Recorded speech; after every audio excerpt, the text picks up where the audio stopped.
Hey Flaxseeds, and welcome to another video. Today I'm going to be going over something that's very important to every flaxseed, and that's food sensitivity and inflammation and chronic inflammation. Hey, what I'm trying to do right here is I'm trying to get the information out to the flaxseed community. So if you could subscribe to my station below the little red button, subscribe, or if you could give me a thumbs up on the video, this would help more flaxseeds in the community get access and have availability to these videos.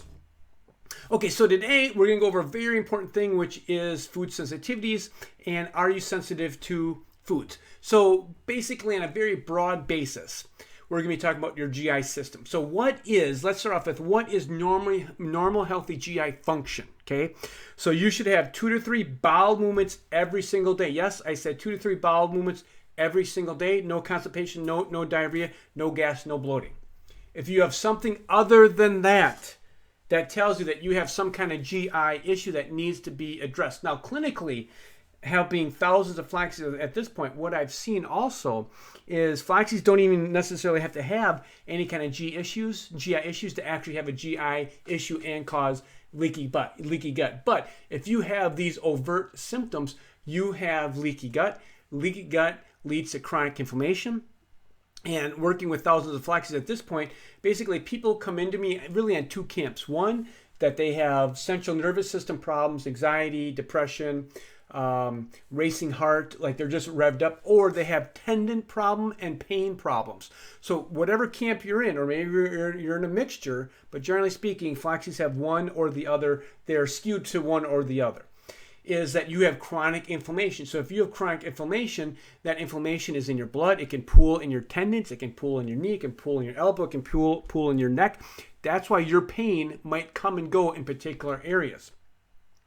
Now, when it comes to your brain fog, your brain doesn't say, ow. What happens you have, when it comes to your brain function, your brain doesn't say, ow. It has other symptoms such as brain fog, brain fatigue, chronic fatigue, depression, anxiety, racing heart. All these are indications that you have inflammation and things aren't working right. And do you have food sensitivity? So that's really what we want to get over today is do you have food sensitivities and how do we eliminate that to actually see if you do. So leaky gut, inflammation, and being flax. That's the topic today. Your small intestine is 36 feet long. So when I talk about the gut, the leaky gut in particular, I'm talking about your small intestine, which is literally 36 feet long. So this is a huge organ, and it has a huge influence on if you're healthy or sick. So here, check this out. Down here, look at this. 80 to 90% of your immune system is located in your gut. OMG, I'm going to just say that one more time. 80 to 90% of your immune system is located in your small intestine, the gut. So what does that mean for you? That means if you have any GI issues, if you have leaky gut, you're not going to get better. You have to fix the digestive system. You have to fix the gut. If you have a bad gut, you have chronic inflammation. Chronic inflammation leads to every disease, tendon pain, brain problems, an array of problems that we have to figure out. Now, as you know, if you've watched my videos in here on YouTube, I'm a huge fan of pictures.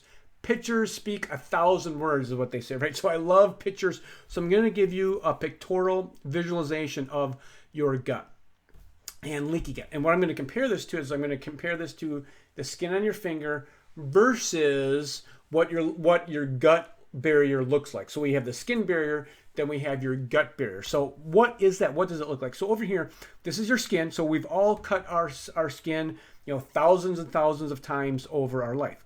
Now, if here you're going to see these little cells, this is 1 cell thick, uno. Okay, so 1 cell, 1 cell, 1 cell, 1 cell. So we have lots and lots of cells. So, and then down here we have your bloodstream. That's the blood.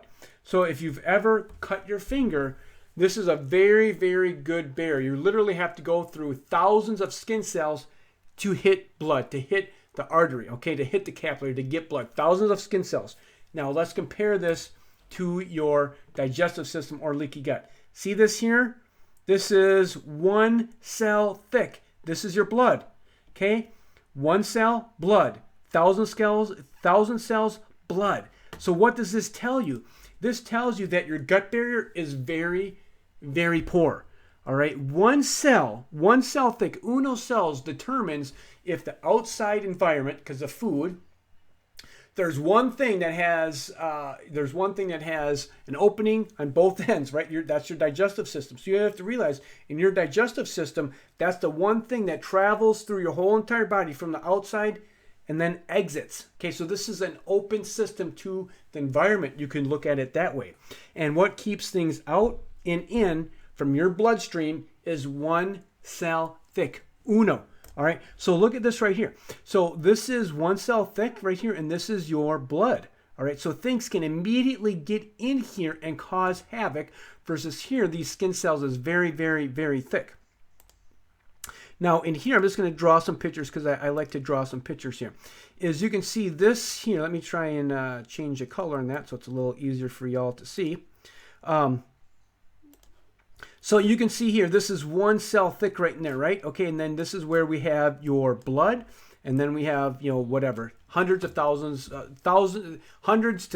of skin cells here before you hit your blood. So this would be your food. Okay, this right in here, this is your small intestine, this whole area in here, it comes in here, and this is your blood. So when we talk about leaky gut, right, what exactly is leaky gut? It's when your cells, your one cells start to decay and rot and deteriorate. And look at this right here. You see this is a nice healthy cell right here. You can see what's starting to happen is these cells are starting to degenerate and decay. And then what happens is then there's big food particles in here that can come through your leaky gut and get into your bloodstream right here. And then this causes reactions. This causes malabsorption. It causes autoimmunity. It causes food tolerance. It causes blood-brain barrier breach and systemic inflammation. So if you have a leaky gut, this is very, very bad for you as a flaxseed to try and recover battling a leaky gut. Now you can see here these big food proteins right here. This is gluten, comes from wheat. It's big enough and it goes right in there, and then what happens is your immune system sees this gluten, which is sitting right in there. Let me change this color again. It sees that gluten in there, which is from wheat, and then your immune system starts to attack it. And when your immune system starts to attack it, flaxseeds, what do you think happens to your systemic inflammation here? It goes what? It goes up. And then you start to get sicker and sicker and sicker. And guess what the fluoroquinolones do? They're the atomic bomb to your small intestine. All right? They kill everything, man. These things are dangerous atomic bombs, as you know. So they literally kill all your flora in your entire digestive system. This is just where I've blown it up so you can see gluten. And then a lot of people don't realize this, but within, so this is your small intestine right here. This is where the food would be, okay? This is where the food would be, and then this is your bloodstream, and this is the inside of your body, okay? Now, a lot of people don't realize this is you have microorganisms, right? So you've all taken probiotics, and probiotics are good. And the truth of the matter is you have a lot of bacteria in your gut. Now, what happens is these bacteria, just like any animal, like just a dog, humans, they have to go poop, okay? They go poop. All right, and now when they go poop, there's a little debris here when the junctions are open, gets inside of here, and what do you think that does to your inflammation? It does what? It increases your body's inflammation, causes nutrition malabsorption, autoimmunity, food tolerances, intolerances, blood-brain barrier breach, and systemic inflammation. So all these things get in right in there, and then they cause inflammation. They shouldn't be in there. This big particle shouldn't be in there. Your immune system starts to attack it. This right here, the bacteria, the poop of the bacteria shouldn't be in there. It starts to get in there and starts to attack it. Inflammation goes up, and you continue to get worse and worse and worse. And now let's say the fluoroquinolones affect your 𝗪𝗲 tendon. Now your 𝗪𝗲 tendon's inflamed, and now your blood's inflamed because your GI system is bad. Now you have chronic inflammation. You go to the conventional system. They tell you it's all in your head. And you continue to get worse and worse and worse. Okay, why can I see that so quickly? Because I've seen this hundreds and thousands of times in my practice, helping people, helping the community. So this right here, this is kind of a cool test. In the functional medicine world, there's literally, you can spend $100,000 on testing. So in my opinion, like the testing needs to be very specific on what's going to get you better, the quickest, the fastest, with the minimum expense. That's kind of like how I work. So right here, what this is here, this test here, you can see here, it's an intestinal permeability panel right here. So you got some kind of big words right here. I'm just going to explain what this is right here. So the zonulin right here, what this is between each cell is mortar, right? Now, if you ever go and look at your bricks in your house, like if you have an older house, all right, there's the brick, and then between each brick is the mortar. The mortar is what holds the brick together, right? Now, the new houses, they just pour big cement, slabs. But back in the day, brick and then the mortar between each brick and then on top of the mortar to hold the bricks together, right? So what happens here, the zonulin right here, this is the mortar between each brick. So what this is measuring here is like the mortar here, the zonulin has broken through and it's gone into your bloodstream. Okay, now when we do food sensitivity testing, we are looking into the blood. And how this works is we know what certain things look like. Like we know what we know what gluten looks like. We know what eggs look like. We know what almonds look like. There's a very specific structure. It's like a picture. It's like taking a picture of someone's face, and once you can have a picture of that person's face, you're always recognizing. Like I'm the same way. Like I can recognize people's faces, but the name. What's the name? The face is boom. You know that I recognize that person. Can't remember his name, but I know his face. This is the same thing with your immune system. Is your immune system recognizes certain things, it takes a picture of it, and then when it ever sees that thing again, it starts to attack it. So it specifically knows what gluten looks like. It knows what these little mortar things look like between the bricks here, which are called zonulins. It knows what it looks like. So if it's in there, these things are big. It's telling you that these big proteins have gotten through into your bloodstream, and then your immune system sees that. It's like, holy smokers, that thing should not be there. Big, let's attack it, let's cause inflammation. So when we look at the zonulin here, this is actually telling us that the mortar between these bricks here has busted away, and it's sitting in your bloodstream, and your immune system has taken a picture of it, and it recognizes it. Now, this LPS right in here, what is that? That's a picture, or right in here, that's a picture of the bacteria's poop. We also know what their poop looks like. It's very, it has a certain pattern and it looks a certain way. So this is really dangerous because this is really pro-inflammatory. Like look at this here, 307. So this little bacteria right here, you see that's the bacteria. It's going to poop and it's going to get in your bloodstream, and your immune system knows what it is and it starts to attack it. This is why the GI system is very, very critical to start to handle, and there's lots and lots of ways to go about handling your leaky gut. Now, the leaky gut's one approach. Now, when patients come to me, I'm doing a polytherapy approach. So the more things that we can put, this is you, if we can do 10 slight little things all in conjunction with moving the needle from flax to health, this is when people start to recover and gain their life back. So what happens here? When you are inflamed, this is your cell. We are literally a spirit in a cellular being. Let me just say that again. You're literally a spirit in a cellular being. You're literally 100 trillion cells. Now what happens is when you're inflamed, when you have leaky gut, the outside of this here of your cell, this is you, becomes crusty. Okay, it becomes inflamed, it becomes crusty. Then what happens is things can't get into your cell and things can't get out of your cell. Your cell here is developing things and it's pooping and it's making toxins, and those things need to get out of the cell and good things need to get into the cell. But when you have chronic systemic inflammation, chronic leaky gut, your cells become inflamed, they become crusty, and they don't function the way that they ought to. The way I would describe this, I don't know if you've all had like a jelly donut, right? You have the fresh jelly donut. It's very, just thinking about a jelly donut, right? And last time I had a jelly donut was, 10 years ago, a long time. But the outside of that donut is very soft and it's gel and it's moisture, right? Now, if you would eat that donut, if you'd keep that donut out for a week, it's going to be very crusty. This is what's happening with your cells when you're chronically inflamed. And remember, the fluoroquinolones destroy your digestive system. Now, I like this video here. This is a great video, and it's going to show you what's happening when it comes to the leaky gut in your bloodstream here. So it moves kind of quick. So let me just orient you to what's happening. So right in here, I hope you can see my little pointer there. This is your gut, okay? And then within your gut, it's like a shag carpet, okay? Just think of it like a shag carpet.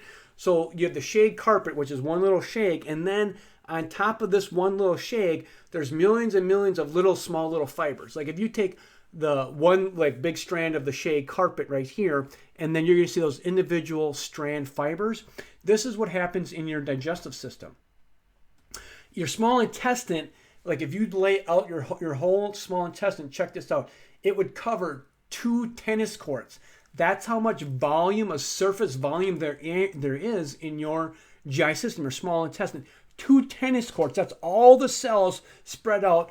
2 tennis courts. So we're talking a massive amounts of surface area that can be inflamed, causing problems. So you're going to see here, see, this is the bloodstream right here, down here, and this is your villi, and then we're going to blow up your villi right here so you can see what's happening with that here.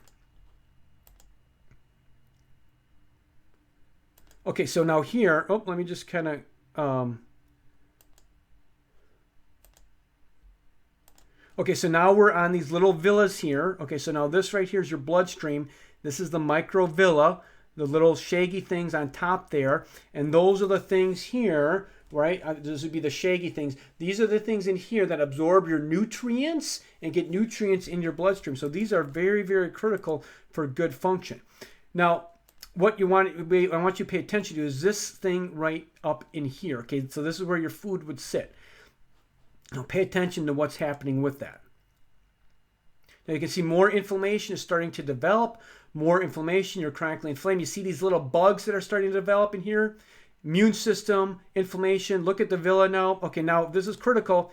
You see this right here? This is very, very critical. In your small intestine, there's a layer of saliva. Okay, it's just like your tongue. Like if you ever had dry tongue and your tongue, you keep on licking it, you're trying to get saliva on your tongue. This is what's happening with the coating of your whole entire small intestine. There's actually a layer of like saliva called Sig-A, secretory A, and you need this to protect those little villi cells from damage. Now, when you have chronic inflammation, you're going to see the saliva in your small intestine, the protective layer, starts to diminish. You see here how it's going away? Now, when it starts to go away, it starts to expose these cells here. And remember, how many cells between the gut and your bloodstream? 1. Okay, only 1. So it starts to expose these cells right here. And look at what happens. So now you see all this, you see this bacteria right now? These could be good guys, they could be bad guys, they could be gluten, they could be eggs, they could be little pieces of almonds. You see how they have direct exposure right there, and then they come in and they start to cause lots of inflammation. Now, this is when you start to get the leaky gut. You get more leaky gut. Look at the cells right here. More leaky gut. These things start to shrivel up, decay. The saliva is starting to disappear even more. There's basically direct access right from your small intestine right into your bloodstream, causing massive inflammation, massive leaky gut, chronic brain problems, tendon problems, Achilles tendon problems. Now you see how it just continues to get worse and worse and worse. You see how it's getting worse and worse and worse. More inflammation, more bacteria. These guys, these villi, these cells continue to get worse and worse and worse. More inflammation until finally, we have some significant problems happening. So this right here, I'd just like to give you a visual so you can see it visually what happens right here. You see this right here, nice, good, thick layer, and then this is starting to happen when you start to get the leaky gut. Saliva's gone, leaky gut, cells start to go through. So you can see here that your gut is very, very important. And remember, 80 to 90% of your immune system is located where? In your small intestine, in your gut. So you want to make sure that this is very, very healthy. Now, one of the things that I do is what I do food sensitivity testing. I really like this test a lot. So what we're actually testing, it's a blood test. This right here, this is I use this US Biotech, and it's very, very simple test. You do this at home. We mail you the kit, and it's just a very easy, you see this right in here. There's this 12 spots of blood. You just prick your finger. really simple. And then you just blot this thing with the blood, and then it's checking to see if you have food sensitivities in your blood. So what is it actually checking? So let me kind of go over that. So here, now what we're talking here when we talk of food sensitivity, a lot of people say, well, yeah, I think I had that. I think I went to the doctor and they did this thing and they put me on my back and they said I was allergic to like pollen or whatever. That's not the same. So I just want to be very clear. Like, you've had this thing on your back, that's not the same. This is an IgE reaction, meaning you have an immediate reaction. See these red spots? They're immediately inflamed. Then what we're checking is a different component of your immune system, which is the IgG. So I don't want to get too technical, but my point of this slide here is to let you know that it's not the bat test. This is actually a blood test. And what we're doing in the blood test is, you've seen those pictures of leaky gut. We know what these proteins look like. So we know what almonds look like.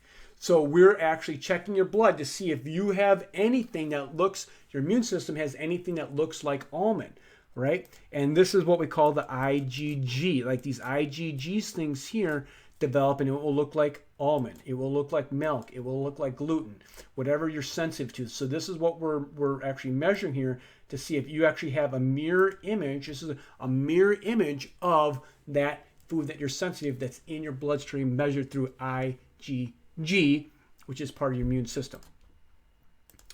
Okay, so here, so food sensitivity testing, I just want to kind of go over this so you can see this right here. So this is a person here. So 0, we want to be like in this area right in here. So you can see this person, the higher the graph, the worse it is, the more sensitive someone is. And when I say sensitive, there's an array of problems that can be happening when someone says they're sensitive. I mean, it could be that, you have Achilles tendon, you have pain that comes and goes, you get brain fog, brain fatigue, you get gas, you get bloating, you get constipation, you get diarrhea. You don't know if you're going to have constipation or diarrhea. It's just kind of a whim. It just happens, right? These are indications that you have sensitivities. Now, the more sensitivities you have also tells me the integrity of your gut. So you can see here that this person has quite a few sensitivities. So not only do I get an indication like wheat, gluten, almonds, some broccoli here, not only egg whites. I mean, this person has a lot of things going on. So then you have to take a strategy on, so what are you going to eat? Where are you going to start to reverse this condition so you can start to heal your gut? So one thing I like about this test is, one, it tells me what foods you're sensitive to, the degree that you're sensitive to them, and indirectly it's measuring your gut barrier. Like, if you come back and you have tons and tons of foods that you're sensitive to, that's telling me that your gut barrier is very, very poor. Now, if you come back and you only have, you're sensitive to 1 or 2 foods, that tells me that the integrity of your gut isn't as bad as someone that's lit up. Now, what I've seen clinically with flaxseeds is most flaxseeds are lit up because the fluoroquinolones destroy all the flora in your in your gut. Okay, so that's what I've seen clinically happen. Okay, food sensitivities, and then this is my roof here.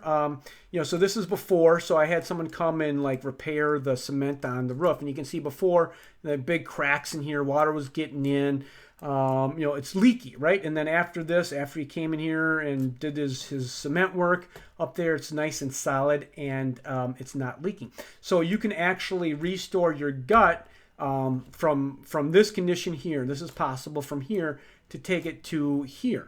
And this is really critical for the, what I just kind of stated. You have to really, repair and seal your digestive system, and then look at you as a human being, not you as someone that's crazy or someone that's, has these odd, weird complaints. And when you have leaky gut and this affects your brain, you can have weird symptoms, right? And you can go to the doctor and they think that you're crazy because you're all over the map. You're not crazy. You're just inflamed, and you have neuroinflammation. You have brain inflammation that can come and go. Your blood-brain barrier is broken, it's breached. So you might eat something that you're very sensitive to, and then all of a sudden you get these weird neurological symptoms because now it's affecting your brain. So at the end of the day, Flaxseeds, I'm going to let you know is I hope you found value in this, and where there is help, there's hope for you to get well. Take care. Bye-bye.